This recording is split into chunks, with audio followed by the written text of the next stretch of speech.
A Jefferson Parish Council member wants an investigation into a boat salvage yard in Lafitte. Ricky Templet says in less than a year during Hurricanes Ida and Zeta, several vessels have crashed into the Leo Kerner Bridge, damaging it.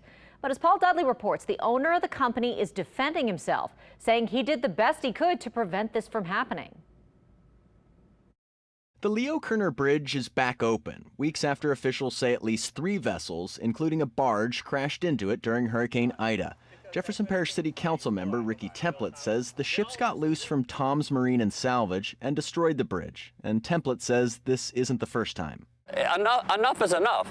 This is the second time within a year that this bridge has been knocked out of service. The ship's not the only way for Barataria residents to cross over Bayou Barataria to the mainland. Templet says the bridge being out made it much more difficult to fight a fire that destroyed 6 homes 2 days after Ida. The National Guard had to install this floating bridge as a temporary solution.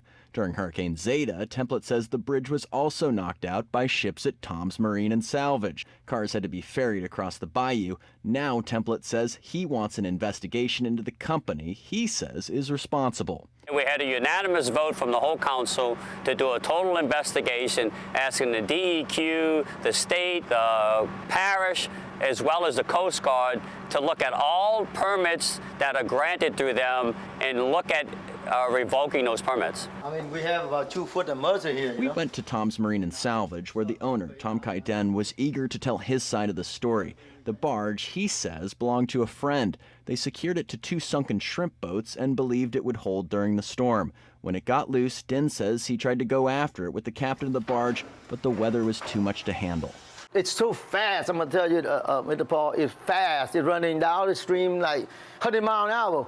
We took off the rope and run out there and we couldn't chase them. We chased it down there and the boat was ready, the barge was ready.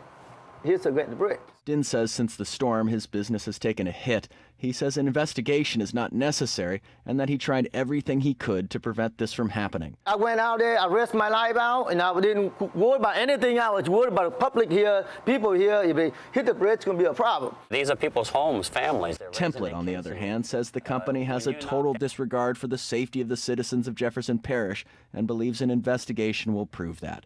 Paul Dudley, Eyewitness News. The Parish Council unanimously adopted a resolution last week. In addition to revoking the permits held by the company, it will also look to the Parish Attorney's Office to get money to pay for the damage.